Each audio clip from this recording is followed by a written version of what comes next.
أتأمرون الناس بالبر وتنسون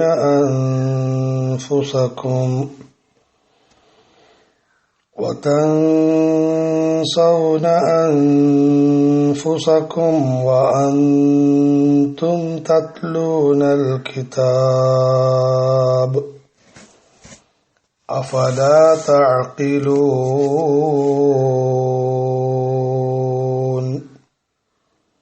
ആയത്ത് 44. أتأمرون الناس بالبر وتنسون أنفسكم. നിങ്ങളെ തന്നെ മറന്നുകൊണ്ട് നിങ്ങൾ ജനങ്ങളോട് നന്മ ഉപദേശിക്കുകയാണോ? വഅൻതും തത്ലൂനൽ കിതാബ്. നിങ്ങൾ വേദഗ്രന്ഥം പാരായണം ചെയ്യുന്നുണ്ടല്ലോ. അഫലാ തഅഖിലൂൻ. നിങ്ങൾ ബുദ്ധി ഉപയോഗിച്ച് നീങ്ങുന്നില്ലേ?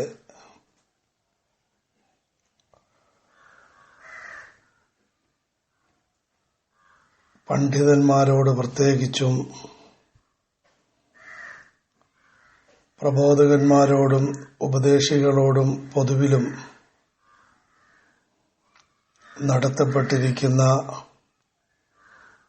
ഒരു പ്രധാന ഉണർത്തലാണ് ഈ ആയത്ത്.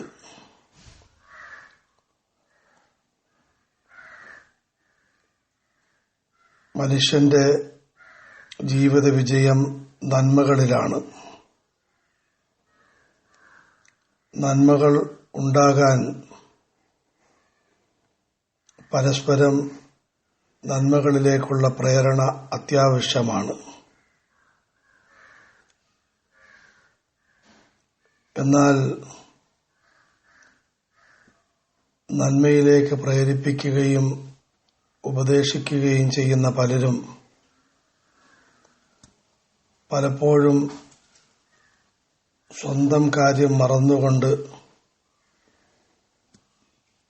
മറ്റുള്ളവരെ ഉപദേശിക്കുന്നതിൽ മാത്രം വ്യാപൃതരാകുന്നതാണ്. പ്രത്യേകിച്ചും യഹൂദ പണ്ഡിതരെയാണ് ഈ ആയത്തിൽ ഉദ്ദേശിച്ചിരിക്കുന്നത്.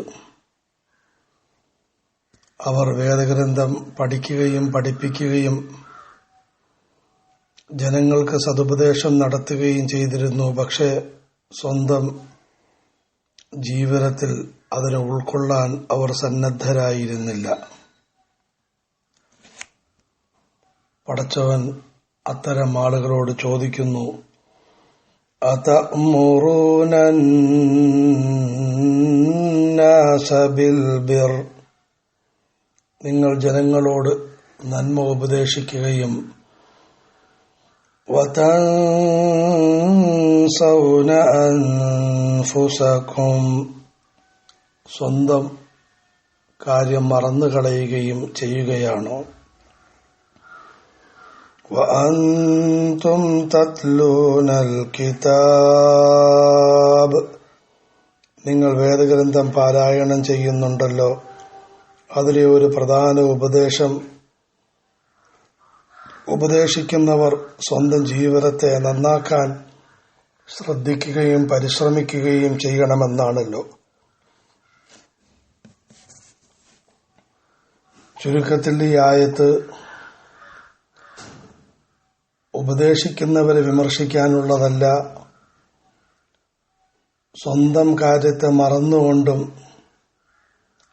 അവഗണിച്ചും മറച്ചുവെച്ചും നീണ്ട ഉപദേശങ്ങളിൽ വ്യാപൃതരാകുന്ന ആളുകളെ സംബന്ധിച്ചാണ്. സാധാരണ ഈ ആയത്ത് ഉപയോഗിച്ചുകൊണ്ട് സതുപദേശം നടത്തുന്നവരെ നിസ്സാരപ്പെടുത്തുകയും നിരുത്സാഹപ്പെടുത്തുകയും ചെയ്യപ്പെടാറുണ്ട്. നിങ്ങൾ എന്തിനാണ് ഉപദേശിക്കുന്നത്? നിങ്ങളിൽ ഇന്ന തെറ്റുകളുണ്ടല്ലോ, കുടുംബത്തെ നന്നാക്കിയിട്ട് മറ്റുള്ളവരെ നന്നാക്കിയാൽ പോരെ, നിങ്ങൾ പരിപൂർണമായി നന്നാകാതെ എന്തിനാണ് മറ്റുള്ളവർക്ക് ഉപദേശങ്ങൾ നൽകുന്നത്? തുടർന്ന് ഈ ആയത്ത് പലരും പാരായണം ചെയ്യാറുണ്ട്. നാം എല്ലാവരും ശരിക്കും മനസ്സിലാക്കണം, പ്രബോധകന്മാർ എല്ലാം തികഞ്ഞവരാകൽ മഹാന്മാരായ നബിമാരുടെയും പടച്ചവനുമായി വളരെ സാമീപ്യം നേടിയ ഔലിയാ മഹാപുരുഷന്മാരുടെയും മാത്രം കാര്യമാണ്. ബാക്കി പ്രബോധകന്മാരിലെല്ലാം തെറ്റുകളും കുറ്റങ്ങളും ഉണ്ടാകും. അതിനെ തിരുത്തുക, സമ്മതിക്കുക, സ്വന്തം നന്നാകാൻ ആഗ്രഹിക്കുക, പരിശ്രമിക്കുക, ഇതവരുടെ മേൽ ബാധ്യതയാണ്, കടമയാണ്. ഈ വചനം, അതുപോലുള്ള വചനങ്ങൾ ഉപദേശത്തെയല്ല വിമർശിക്കുന്നത്, മറിച്ച് സ്വന്തം മറക്കുന്നതിനെയാണ് വിമർശിക്കുന്നത്. ഇസ്ലാമിക പ്രബോധനത്തിൽ വലിയ പങ്ക് വഹിച്ച അൽ ഇമാം സയ്യിദ് അബ്ദുല്ലാഹിബ്ൻ അലവി അൽ ഹദ്ദാദ് റഹ്മത്തുല്ലാഹി അലൈഹിയുടെ നസായിഹുദ്ദീനിയ, ദീനീയ ഉപദേശങ്ങൾ എന്ന ഗ്രന്ഥത്തിന്റെ ആരംഭത്തിൽ നന്മ ഉപദേശിക്കുക, തിന്മ തടയുക എന്ന ഒരു പ്രധാന അധ്യായം കുറിക്കുന്നുണ്ട്. അതിൽ മഹാനവറുകൾ ഇപ്രകാരം രേഖപ്പെടുത്തുന്നു: പ്രബോധകന്മാർ 3 വിഭാഗമാണ്. ഒന്ന്, സർവസമ്പൂർണരായ പ്രബോധകർ, മുഴുവൻ നന്മകളെയും ഉൾക്കൊള്ളുകയും എല്ലാ തിന്മകളെയും വർജിക്കുകയും ചെയ്ത മഹാത്മാക്കൾ. ഇവർ ഏറ്റവും ഉയർന്ന പ്രബോധകരാണ്. മഹാന്മാരായ നബിമാർ, പടച്ചവനുമായി വളരെ അടുത്ത പ്രബോധകന്മാർ, ഔലിയാക്കൾ. 2, സമ്പൂർണരല്ലെങ്കിലും സ്വീകാര്യരായ ആളുകൾ. അവർ സതുപദേശങ്ങൾ നടത്തും. അതിലൊന്നാമതായി സ്വന്തം ജീവിതത്തിന് തന്നെ ഉപദേശം നൽകാൻ പരിശ്രമിക്കും, തിരുത്താൻ ആഗ്രഹിക്കുന്നു, നന്നാകാൻ കൊതിക്കുന്നു. വീടും കുടുംബവും നാടും പരിസരവും നന്നാകാൻ അവർ ആത്മാർത്ഥമായി പരിശ്രമിക്കുന്നു. പക്ഷെ അവരിൽ ധാരാളം തെറ്റുകളുണ്ട്, കുറ്റങ്ങളുണ്ട്.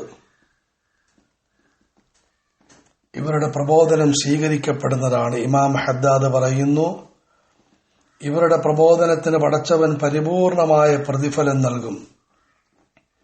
പിന്നെ ഇവരുടെ തെറ്റുകുറ്റങ്ങളോ, അതിൽ പടച്ചവൻ 2 സമീപനങ്ങളിൽ ഒന്നാണ് സ്വീകരിക്കുക. ഒന്നെങ്കിൽ അവരുടെ തെറ്റുകുറ്റങ്ങൾക്ക് അല്ലാഹു ശിക്ഷ നൽകും. 2, പടച്ചവൻ അവർക്ക് മാപ്പ് നൽകും. ദീനിന്റെ മാർഗത്തിൽ പരിശ്രമിക്കുകയും ജനങ്ങളുടെ നന്മയ്ക്ക് വേണ്ടി അധ്വാനിക്കുകയും ചെയ്ത ഇവരെ സംബന്ധിച്ചിടത്തോളം അല്ലാഹുവിന്റെ കാരുണ്യത്തിൽ നമുക്ക് പ്രതീക്ഷിക്കാൻ സാധിക്കുന്നത് പടച്ചവൻ ഇവർക്ക് ഇവരുടെ തെറ്റുകൾ പുറത്തു കൊടുക്കുമെന്നാണ്. എന്നാൽ 3ാമത്തെ വിഭാഗം പ്രബോധകന്മാരുണ്ട്, പരാജിതർ. സ്വന്തം കാര്യത്തെപ്പറ്റി ചിന്തയേയില്ല. സ്വന്തം തെറ്റുകുറ്റങ്ങളെ തിരുത്താൻ പരിശ്രമമില്ല. മാത്രമല്ല, അതിനെ ന്യായീകരിക്കുന്നു, തിന്മകളെ ലഘൂകരിക്കുന്നു, നിസ്സാരവൽക്കരിക്കുന്നു.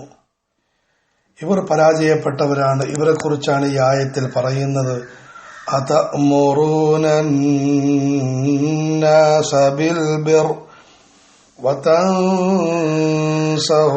അൻഫുസകും വഅൻതും തത്ലൂനൽ കിതാബ്. സ്വയം മറന്നുകൊണ്ട് നിങ്ങൾ ഉപദേശങ്ങളും നന്മയുടെ പ്രചാരണവുമായി നടക്കുകയാണോ? അത് ശരിയല്ല. ആകയാൽ ഈ 3 വിഭാഗത്തെ തിരിച്ചറിയണം. 3ൽ നിന്നും 2ലേക്ക് നമ്മൾ വരണം. 1നെ നമ്മൾ ആഗ്രഹിക്കുകയും ആദരിക്കുകയും ബഹുമാനിക്കുകയും വേണം. മഹാന്മാരായ നബിമാർ, അള്ളാഹുവിന്റെ സമീപസ്ഥരായ ഔലിയാക്കൾ, പ്രബോധനത്തിന്റെ മുഴുവൻ കടമകളും പരിപൂർണമായി പാലിച്ചവർ അവരെ ആദരിക്കും, അവരെ സ്നേഹിക്കും, ബഹുമാനിക്കും. രണ്ടാമത്തെ വിഭാഗത്തിൽ നമ്മൾ പെടും. ഈ വിഷയം കൂടുതൽ ഗൗരവത്തിൽ പറയുന്നത് ഇന്നത്തെ കാലഘട്ടത്തിൽ സദുപദേശങ്ങൾ വളരെ കുറഞ്ഞുപോയി. മറുഭാഗത്ത് പടച്ചവൻ അതിന്റെ മാർഗങ്ങൾ, മാധ്യമങ്ങൾ വളരെ കൂടുതലാക്കുകയും ചെയ്തിരിക്കുന്നു. നമ്മളുടെ സംസാരങ്ങളിൽ, ഫോണുകളിൽ, വാട്സാപ്പ്, ഇന്റർനെറ്റ് ഉപയോഗങ്ങളിൽ നമ്മൾ പ്രബോധന കാര്യങ്ങൾ, സദുപദേശങ്ങൾ എത്രമാത്രം നടത്തുന്നുണ്ട്?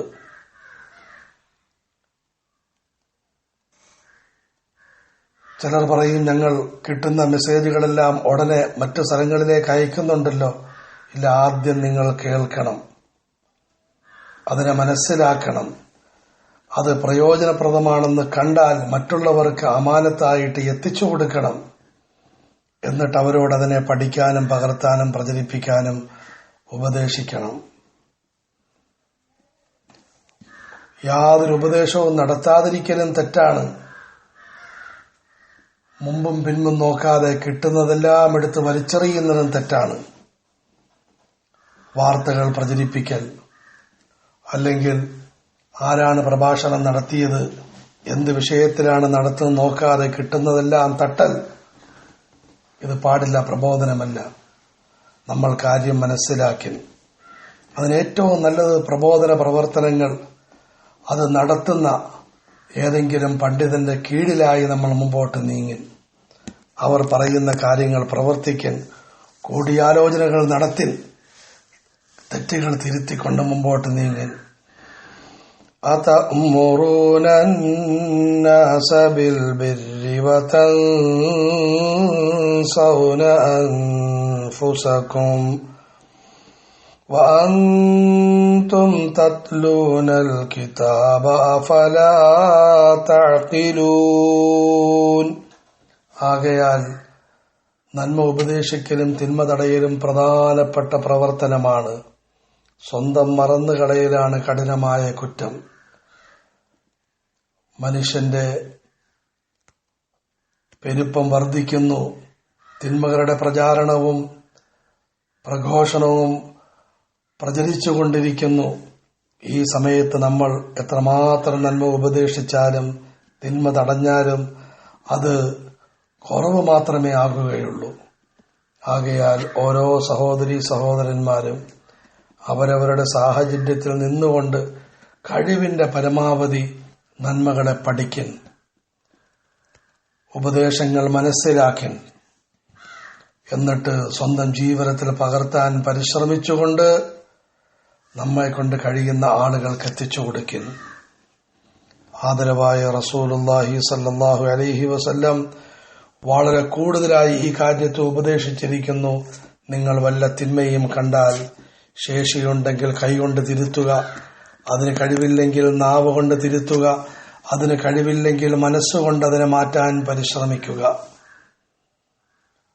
അല്ലാഹു ദുആ സ്വീകരിക്കണമെങ്കിൽ നന്മ ഉപദേശിക്കലും തിന്മ തടയലും നിർബന്ധമാണ്. നന്മ ഉപദേശിക്കുകയും തിന്മ തടയുകയും ചെയ്യുന്നവർ സ്വയം രക്ഷപ്പെടുകയും മറ്റുള്ളവരെ രക്ഷപ്പെടുത്തുകയും ചെയ്യുകയാണ്. സദുപദേശങ്ങൾ നടത്താത്തവർ സ്വയം നാശത്തിൽ അകപ്പെടുകയും മറ്റുള്ളവരെ നാശത്തിൽ അകപ്പെടുത്തുകയും ചെയ്യുകയാണ്. ഇസ്രായേൽ സന്തതികളുടെ നാശങ്ങളുടെ പ്രധാനപ്പെട്ട കാരണം അവർ നന്മ ഉപദേശിക്കാതിരുന്നതാണ്, തിന്മ തടയാതിരുന്നതാണ്. അതിന്റെ രീതിയിൽ നന്മ ഉപദേശിക്കുകയും തിന്മ തടയുകയും ചെയ്യാതിരിക്കലാണ്. സത്യവിശ്വാസികളുടെ ഏറ്റവും പ്രധാനപ്പെട്ട ഗുണം അവർ നന്മ ഉപദേശിക്കുന്നു, തിന്മ തടയുന്നു. മഹാന്മാരായ നബിമാരുടെ മഹനീയ സ്ഥാനമാണ് നന്മ ഉപദേശിക്കൽ, തിന്മ തടയൽ. മഹാന്മാരായ സഹാബാക്കളുടെയും അള്ളാഹുവിന്റെ ഇഷ്ടദാസന്മാരുടെയും പ്രധാന ജോലിയാണ്. പടച്ചവന്റെ ഭാഗത്ത് നിന്നും അപാരമായ പ്രതിഫലം കിട്ടുന്ന നിലനിൽക്കുന്ന ജാരിയായ സദഖയാണ് നന്മ ഉപദേശിക്കൽ, തിന്മ തടയൽ. أتأمرون الناس بالبر وتنسون أنفسكم وأنتم സാക്കിനായ മീമിന് ശേഷം വാവ് വന്നിരിക്കുന്നു. നിർത്തി ചുണ്ടടച്ച് നല്ല നിലയിൽ ഉച്ചരിക്കൽ. വതൻസൗന അൻഫുസകും വഅൻതും തത്ലൂനൽ കിതാബ്. أنفسكم وأنتم تتلون الكتاب أفلا تعقلون.